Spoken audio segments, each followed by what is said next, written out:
Students, welcome to our channel the atlas of ideas. आज के हमारे लेक्चर का टॉपिक है एक short story the zoo written by Tariq Rahman. आज के इस लेक्चर में हम सबसे पहले डिस्कस करेंगे ऑथर की बायोग्राफी को, उसके बाद हम स्टोरी की सेटिंग नरेशन देखेंगे, उसके बाद करेक्टर, स्टोरी की summary, analysis, symbols and themes को डिस्कस करेंगे। तो सबसे पहले हम आ जाते हैं ऑथर की बायोग्राफी की तरफ। तारिक रहमान 4 फरवरी 1949 में पैदा हुए थे। ये एक इंग्लिश स्कॉलर एंड एकेडमिक हैं एंड उसके अलावा ये राइटर एंड जर्नलिस्ट भी हैं। उसके अलावा इन्होंने बहुत सी बुक्स भी लिखी हैं जिसमें linguistic history of the Muslims of south Asia भी शामिल हैं। ये कायद-ए-आज़म यूनिवर्सिटी से पढ़े हैं एंड इनको बहुत से अवार्ड्स भी मिले हैं जिसमें प्राइड ऑफ परफॉर्मेंस एंड सितारे इम्तियाज़ भी शामिल हैं। Currently he is working as dean of Beaconhouse National University Lahore. तो ऑथर की बायोग्राफी के बाद अब हम आ जाते हैं अपनी स्टोरी की तरफ। तो सबसे पहले हम स्टोरी की सेटिंग एंड नरेशन को देखते हैं। जो स्टोरी का जो सेटिंग टाइम है वो 1980s है एंड सेटिंग प्लेस जो है वो लाहौर एंड सरगोदा है। उसके अलावा ये थर्ड पर्सन नरेशन फॉर्म में लिखी गई है। तो स्टोरी की सेटिंग एंड नरेशन के बाद हम आ जाते हैं अपने कैरेक्टर्स पर। मालिक साहब जो हैं वो ओनर ऑफ एग्रीकल्चर लैंड है जहाँ पर हशमत अली जो है वो काम करता था। इकराम आरिफ जो है वो कॉन्ट्रैक्टर ऑफ द जू है। हशमत अली जो है वो मेन कैरेक्टर है, वो बहुत conservative and hard working man है। एंड उसके अलावा फातिमा जो है वो हशमत की वाइफ है। ज़ैनब बीबी जो है वो हशमत की बेटी है और ये बहुत ज़्यादा सेंसिटिव है। अज़मत जो है वो हशमत का बेटा है एंड बरकत चाचा जो है वो हशमत का वेल विशर है। तो ये थे करेक्टर्स। इसके बाद हम आ जाते हैं अपनी स्टोरी पर।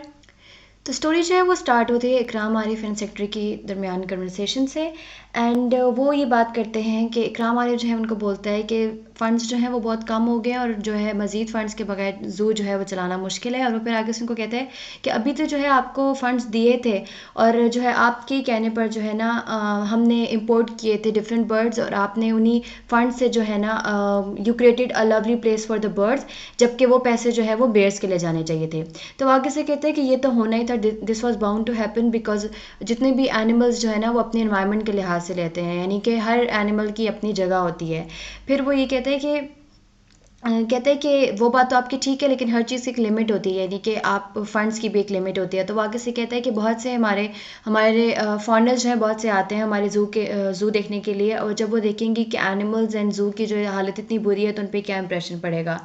तो वो फिर जो है वो कहते हैं कि अच्छा ठीक है, हम जो है न्यू जो है फाइनेंस मिनिस्टर को ढूंढते हैं और हम फंड्स रेज़ करते हैं, जिस पे जो है इकराम आरिफ जो है कहता है थैंक यू बोलता है उसको। फिर जो है कुछ मंथ्स जो है वो ज़ू में बिजी रहते हैं बिकॉज एक ऑस्टिन फर्म जो होती है ना वो that is creating the appropriate landscape for different types of animals. And ये होता है कि by the end of summer जो है ना वो कंस्ट्रक्शन कंप्लीट हो जाती है, डिफरेंट जो है वो डेंस बन जाते हैं लाइन्स के लिए, और उसके अलावा जो है जिराफ्स के लिए, बाइसन्स के लिए, इन सब के लिए जो है ना उनकी जितनी भी जगह जो होती हैं वो रेनोवेट हो जाती हैं। और ओवरऑल जो ज़ू जो है ना उसकी कंस्ट्रक्शन जो है ना वो सक्सेसफुल रहती है बिकॉज जब फॉरेनर्स आते हैं तो उसको बहुत अप्रिशिएट करते हैं। इवन जो गवर्नर ऑफ पंजाब भी जो है ना वो इकराम आरिफ को जो है ना पर्सनली अप्रिशिएट करते हैं। तो बेसिकली इसमें यह है कि जो गवर्नर जो है ना उसको उनको जो है ना मतलब बादशाही मॉस्क के अलावा भी जो है ना फॉरेनर्स को कुछ और जगह दिखाने की जो है ना मिल गई है। बिकॉज फंड्स रेज़ करने तो फंड्स रेज़ करने के लिए जो है ना उनको फॉरेनर से जो फंड्स रेज़ करने हैं उसके लिए उनको दिखाने के लिए कोई और जगह भी मिल गई है। फिर जो है स्टोरी शिफ्ट हो जाती है, स्टोरी आ जाती है हशमत अली पर, और हशमत अली जो है वो मेन करेक्टर हैं इस स्टोरी के। एंड हशमत अली जो है ना वो लाहौर से सरगोदा आते हैं अपनी जो है जॉब के लिए। हशमत अली जो है वो सरगोदा में जो है एज अ लेबर जो है वो मलिक साहब जो है उनके एग्रीकल्चर लैंड पे जो है वो काम करता होता है, लेकिन जो है वो फायर हो जाता है बिकॉज उन्होंने जो अपना जो एग्रीकल्चर लैंड जो होता है ना उसको एक्सपैंड करके जो एक ऑर्चर्ड बना लेते हैं। तो वहाँ पे जो है वो ज़्यादा मशीनरी वगैरह को यूज़ करते हैं और वहाँ पे जो है उनको लेबर्स की ज़्यादा ज़रूरत नहीं थी, इस वजह से जो है ना वो हशमत को जो है ना काम से बाहर निकाल देते हैं। तो हशमत जो है वो बेटर लाइफ प्रॉस्पेक्ट्स के लिए जो है ना वो लाहौर आ जाता है। लेकिन यह है कि लाहौर जब आता है तो उसको हर चीज़ जो है बहुत फैसिनेटिंग लगती है। तो जो हशमत चाचा होता है ना उसको कहते हैं कि लाहौर जो है वो बहुत फैबुलस है, लेकिन जो है तुम जैसे विलेजर्स के लिए नहीं, मुश्किल है यहाँ पे बहुत ज़्यादा रहना ना।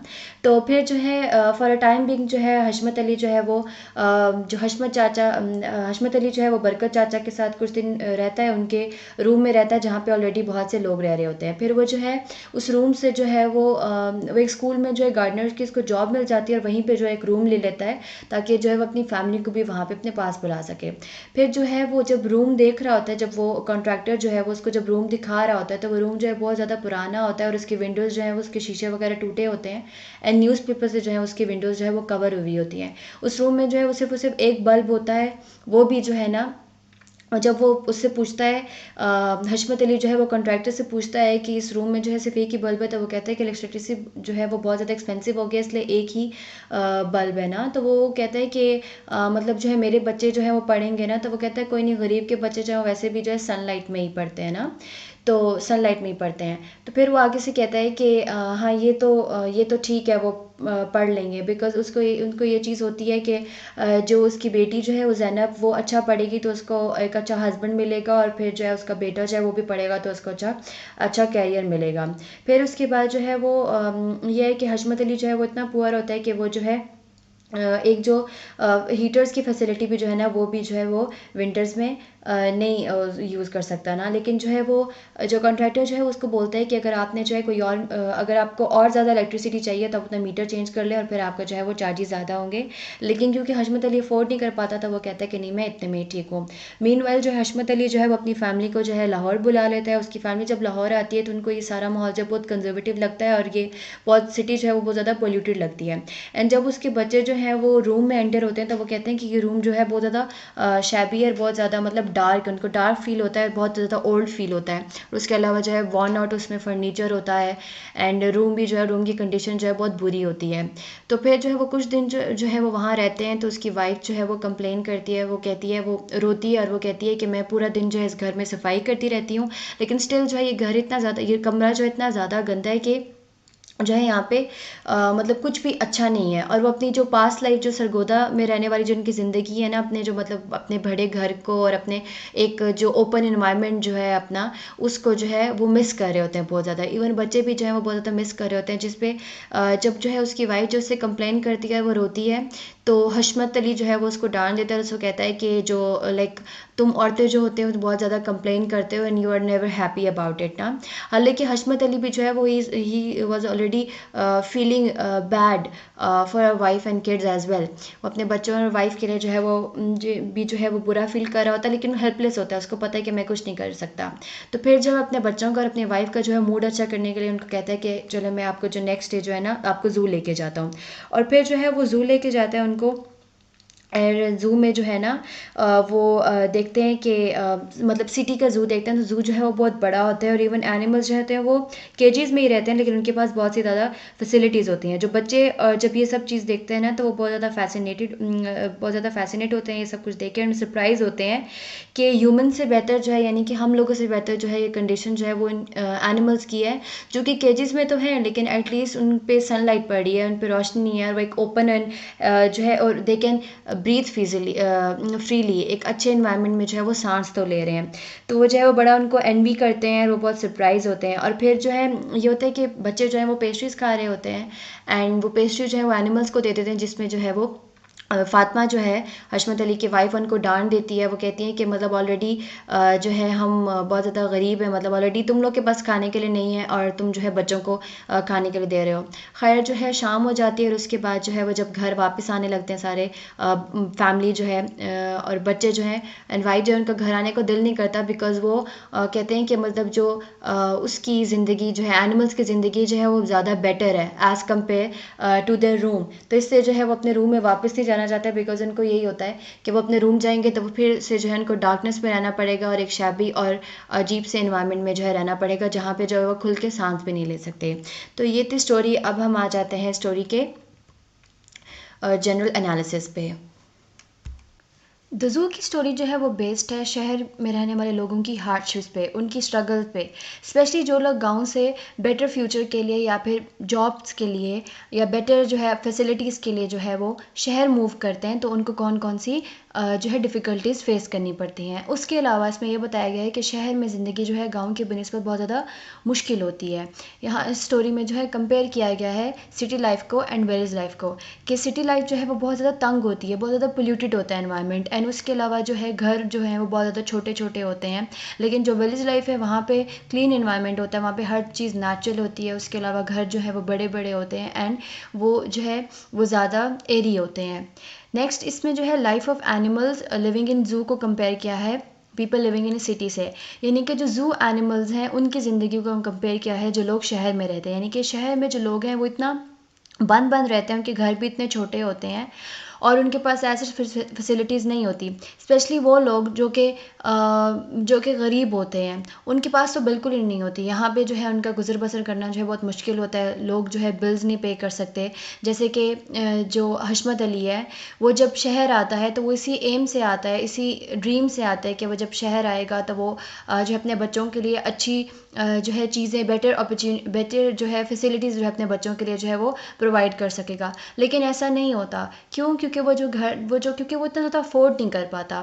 और जब वो आता है तो जो है रूम में वो बहुत ज़्यादा रूम शैबी होता है, वो छोटा होता है, वो मतलब बहुत ज़्यादा डार्क होता है और उसमें जो फर्नीचर भी जो होता है वो वॉर्न आउट होता है। तो इसमें बताया गया कि किस तरीके से जो है ज़ू में एनिमल्स जो है ना वो बेटर है, उनके पास ज़्यादा फैसिलिटीज़ हैं एज़ कम्पेयर टू दोज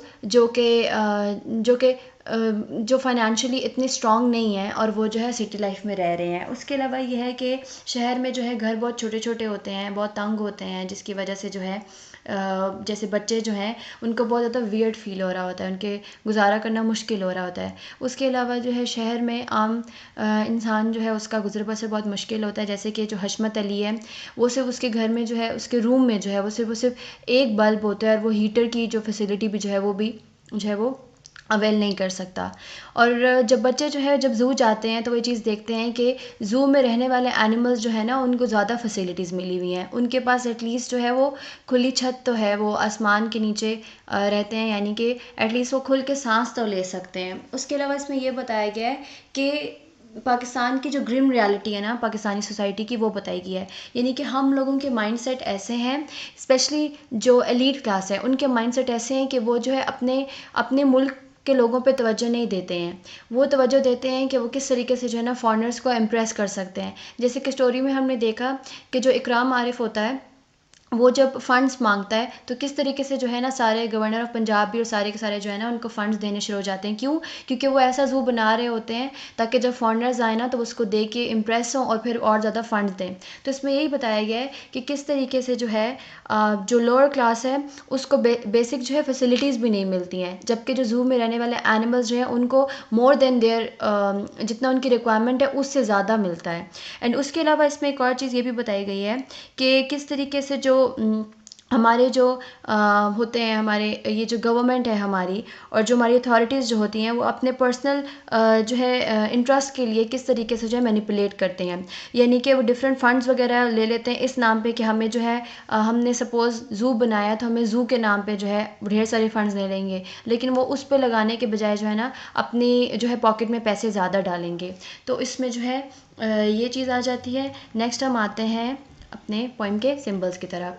तो इसमें जो सिंबल्स यूज़ हुए हैं ज़ू जो है वो एक तो सिंबल है वेल्थ एंड मनी का, एंड उसके अलावा जो है ज़ू सिंबल है इम्प्रिजमेंट का। इम्प्रिजमेंट किसके लिए? एनिमल्स के लिए।